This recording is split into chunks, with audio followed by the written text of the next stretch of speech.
A maior parte das coisas que vai ter nesse vídeo hoje são pedacinhos de outros vídeos que já estavam gravados antes, mas é porque eu queria ter um vídeo que fosse só sobre função composta, para poder passar para alunos que estão aprendendo função composta, sem ter que falar para esse aluno ir assistir um outro vídeo meu que é sobre derivada e integral e um monte de outras coisas mais complicadas, tá? Então são pedacinhos de outros vídeos, só para falar sobre função composta, é isso que a gente quer aprender hoje. Essa é a dificuldade que o aluno tem. Ele não sabe reconhecer função composta e produto de função.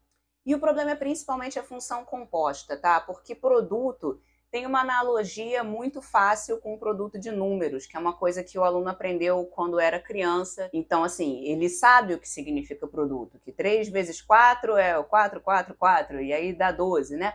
Então, ele tem muito consolidada essa ideia de produto, né, que é uma coisa vezes a outra. Então, se era um número vezes outro número, pode muito bem ser uma função vezes a outra função. Por que não?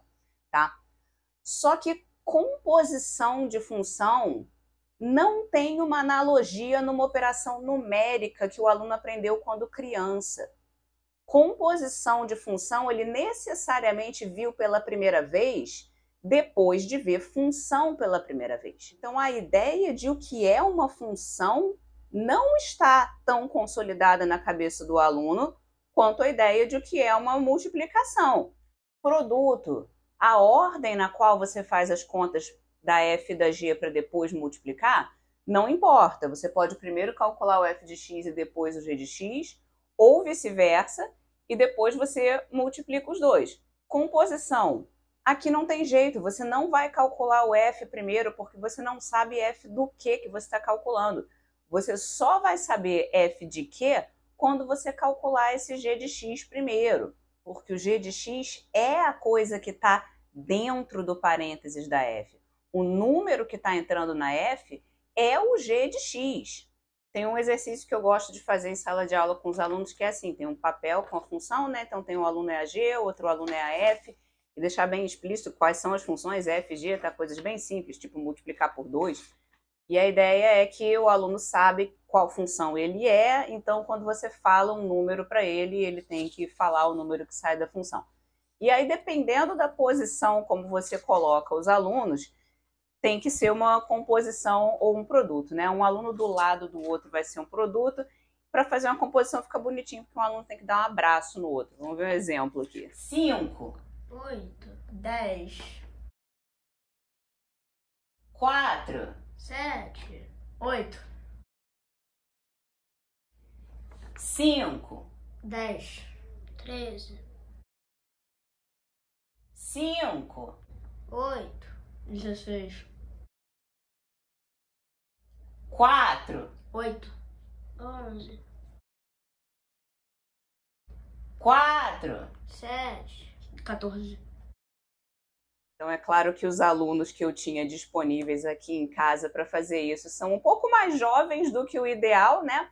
Mas funciona com alunos maiores também. Toma essa função, escreve f de g de x. É uma habilidade boa para o aluno ter, saber fazer isso, né? Mas o que vai ser mais crucial é ele saber fazer o contrário. Dada essa função composta aqui, identifique quais são as funções que participaram dessa composição. O aluno tem que identificar quem está por dentro e quem está por fora, porque é isso que ele vai precisar fazer na derivada, né, gente? Ele vai precisar identificar as camadas na função composta para poder derivar cada uma usando a regra da cadeia. E aí uma boa continuação para esse exercício, depois que você pede para ele identificar as funções, pede para ele agora compor ao contrário, com a g fora e a f dentro, para ficar bem evidente de que não é a mesma coisa, né? Uma boa oportunidade também para você, como professor, exigir que o aluno simplifique as coisas que têm que ser simplificadas. Olha, vamos testar se ele ainda sabe essas coisas. E aí eu cancelei a raiz quadrada com o elevado ao quadrado e um monte de gente vendo o vídeo ficou nervosa porque eu não falei do domínio, que o x não pode ser negativo, senão eu não posso tirar a raiz quadrada. Gente, é claro, eu adoro questão de calcule o domínio dessas funções aqui, eu só acho que não é nisso que eu quero me focar nesse momento, porque senão fica muita coisa misturada e o aluno não percebe qual é o essencial do que eu estou querendo transmitir para ele naquele momento, tá? Que é isso. é identificar a composição e principalmente perceber a diferença entre composição e produto. Por isso que eu acho que nesse exercício aqui também você ainda pode adicionar mais uma camada, que é agora escreve o produto. Você vai ter a chance de identificar quando o seu aluno não sente a necessidade de usar parênteses. Você exige que o aluno simplifique a resposta ao máximo e com isso você vai identificar quem está fazendo bobagem na hora de simplificar, né? Porque tem aluno que quando acha que o professor exige muita simplificação, vai ficar procurando simplificação até onde não existe, né? Porque isso aqui, por favor, não pode. Esse exercício é ótimo para uma lista repetitiva. Mande o aluno fazer isso muitas vezes com muitas funções. Identifique a função composta de fora e de dentro, componha ao contrário e mostre também o produto. Só para resolver o exemplo, ficou assim. Depois de ver esses exemplos, se você ainda tiver com dificuldade de identificar quem está dentro e quem está fora, olha, realmente não tem muita coisa que eu possa te dizer sobre como identificar. Você olha para ele e você identifica.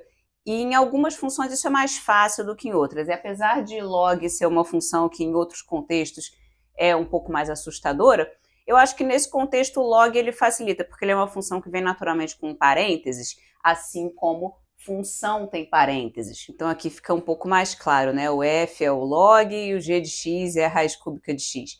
Mas mesmo que não esteja 100% claro, você sempre pode pensar assim, olha, vamos tentar identificar a parte de dentro primeiro, tá? Essa é a minha única dica. O de dentro vai ser mais fácil.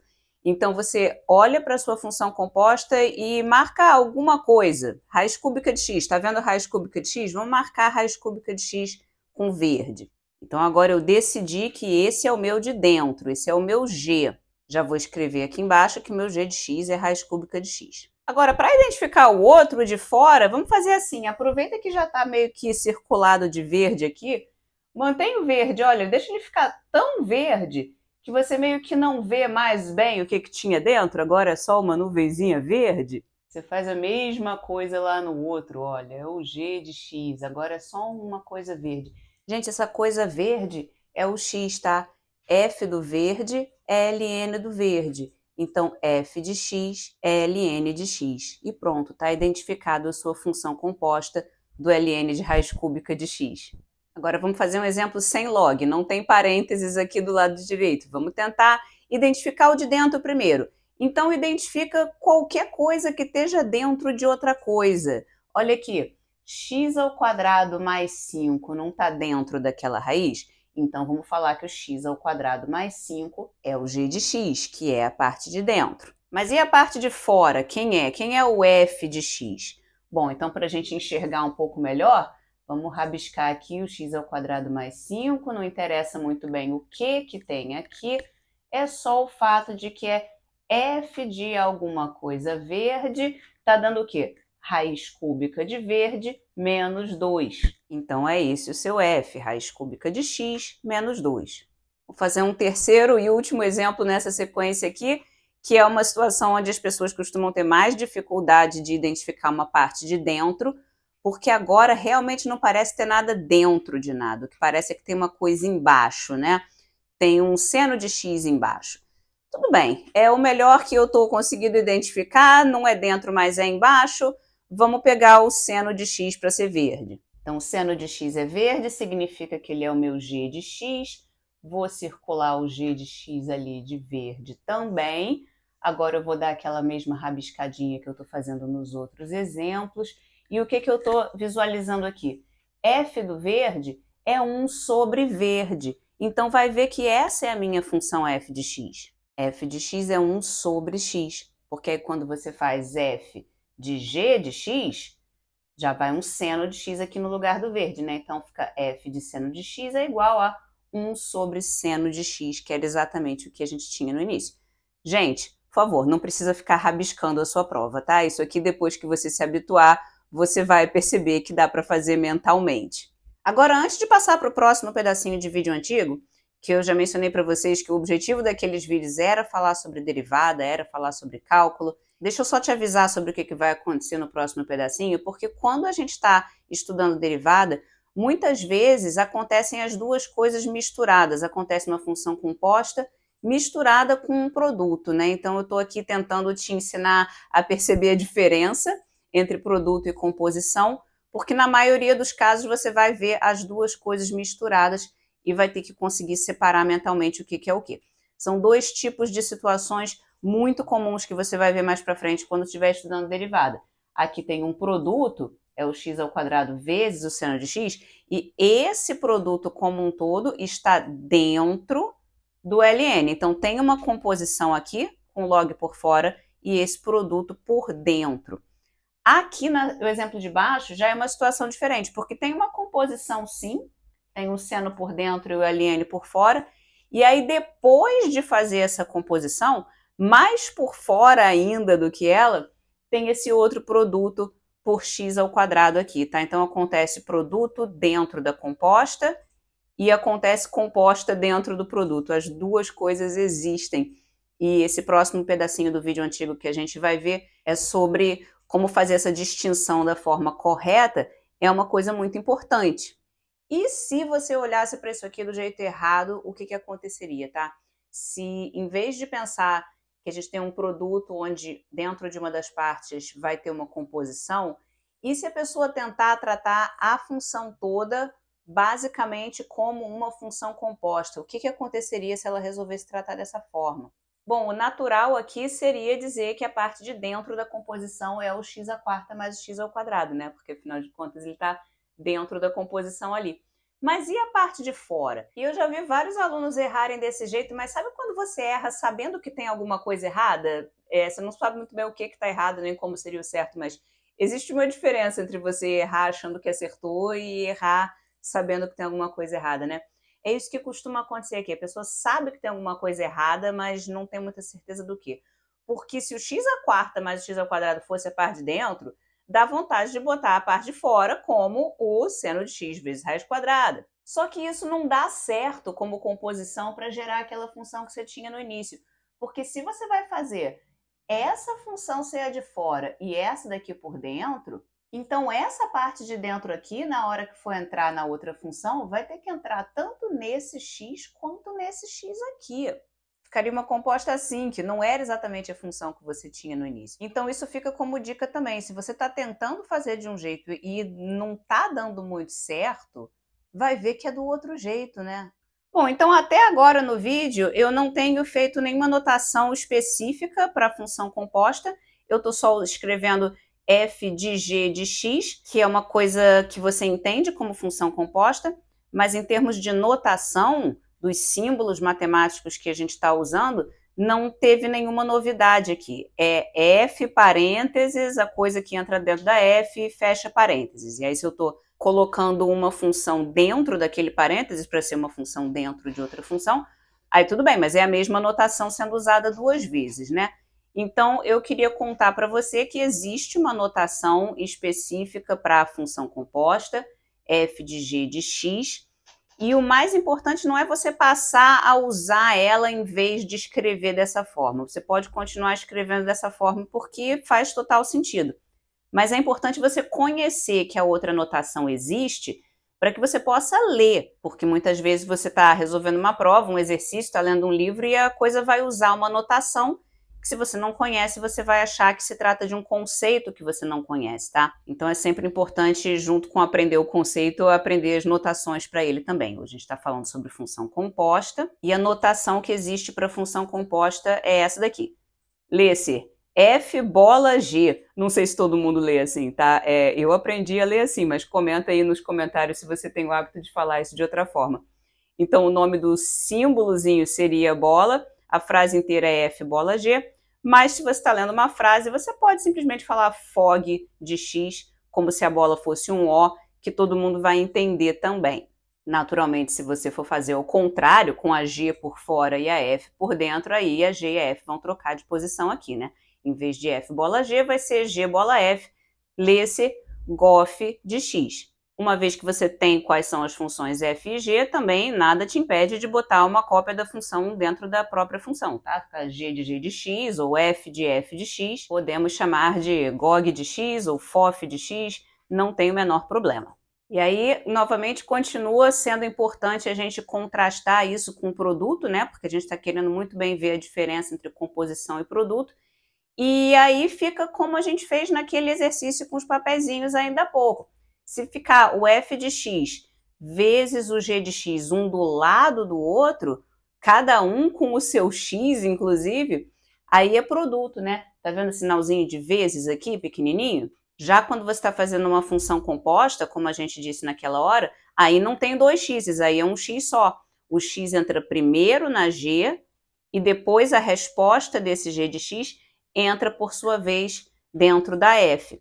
Essa notação aqui de Fogg faz o mesmo efeito também, porque só tem um x, que está entrando diretamente em uma função agora chamada Fogg. Agora, como é que é essa função? É igual a f de g. Então, seria muito bom se fossem só essas duas notações aqui, você pudesse sempre identificar assim, se cada um tem o seu x, então é produto, mas se é um x só, então é função composta. Mas, infelizmente, é menos comum, mas tem vezes que a gente vai querer juntar um produto com um x só também, tá? E aí não tem símbolo novo para isso. O símbolo é esse aqui mesmo de produto, tá? Isso aqui é uma função chamada f vezes g, na qual está entrando um x. Significa o quê? Tem a f vezes a g e o mesmo x vai entrar tanto aqui quanto aqui. Essa forma de escrever eu acho menos comum, eu vejo ela com menos frequência, mas ela acontece também. Inclusive, no próximo pedacinho de vídeo que a gente vai assistir agora, fui eu mesma que escrevi dessa forma e vai ter coisa de derivada nessa próxima tela, tá, gente? Você viu que nos outros pedaços do vídeo eu tentei esconder para não ficar um pouco assustador com coisa de derivada, mas nessa próxima eu não tive como tirar porque é justamente para mostrar por que naquela hora eu estou escolhendo usar essa notação aqui de f vezes g, parênteses x, em vez de fazer f de x vezes g de x. Então, vai aparecer coisa de derivada na próxima cena, mas não foca nisso. Foca na notação de função composta e de produto de função sobre o qual eu estou falando. Aliás, toma um pouquinho de cuidado com a notação aqui, tá? Repara que pode não ser muito comum botar um parênteses no nome da função, antes do parênteses da variável da função, né? Mas aqui em função composta a gente já tinha o hábito de fazer isso, né? Quando é Fogg de x, esse Fogg costuma vir entre parênteses. Ali eu tô botando um f vezes g entre parênteses também. E é pelo mesmo motivo, tá, gente? É porque essa linha ela tem que ir em algum lugar. Se não tiver parênteses, tanto aqui quanto ali, vai ficar parecendo que a linha está só no g, né? Que eu estou derivando só a função g. Então, o parênteses ali, mais uma vez, está cumprindo a mesma função que o parênteses sempre cumpriu, que é dizer que aquilo que está dentro dele é uma caixa. Aquilo ali tem que ser resolvido primeiro, antes de ver o que acontece com a caixa pelo lado de fora. Então, como eu tinha mencionado, você viu que essa notação aqui, ela apareceu por necessidade, por uma coisa que eu queria fazer naquele momento, mas na primeira oportunidade possível eu vou voltar para aquela notação ali. Agora eu vou só mudar a notação aqui, porque essa história do parênteses no nome da função realmente é feio. Eu só tinha feito isso antes porque eu queria colocar a linha em algum lugar. Então agora eu vou reescrever aqui de uma forma mais confortável. Vou deixar assim, tá? f de x vezes g de x. E esse foi o final das coisas básicas que eu tinha para te contar sobre função composta, tá? Agora vamos conversar um pouco sobre uma coisa bastante mais sutil que acontece muitas vezes quando eu passo esse exercício para os meus alunos. Tem uma função composta f de g de x, eu falo identifique f de x e g de x, tais que isso dá certo, né?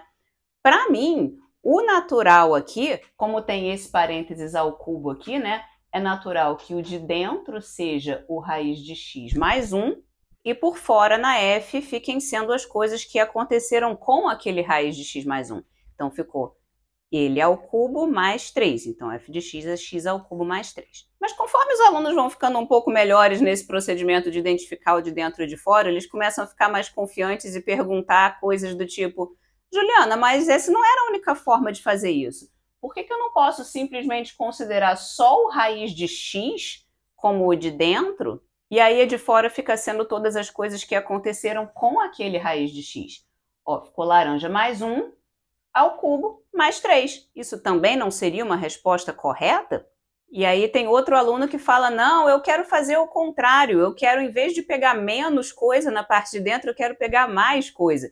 Então, a minha parte de dentro vai ser tudo isso aqui, raiz de x mais 1 ao cubo. Sobrou só o mais 3, né? Então, ó, é a bolha roxa aqui mais 3, que é o meu de fora.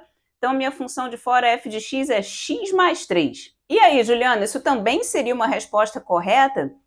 Pois é, pessoal, todas essas respostas estão corretas. Todas essas respostas estão tecnicamente corretas para a pergunta que foi feita. Porque a pergunta que foi feita foi: identifique duas funções f e g, tais que a composição de uma com a outra dá esse resultado aqui. Todas as três opções que eu botei aqui fazem isso.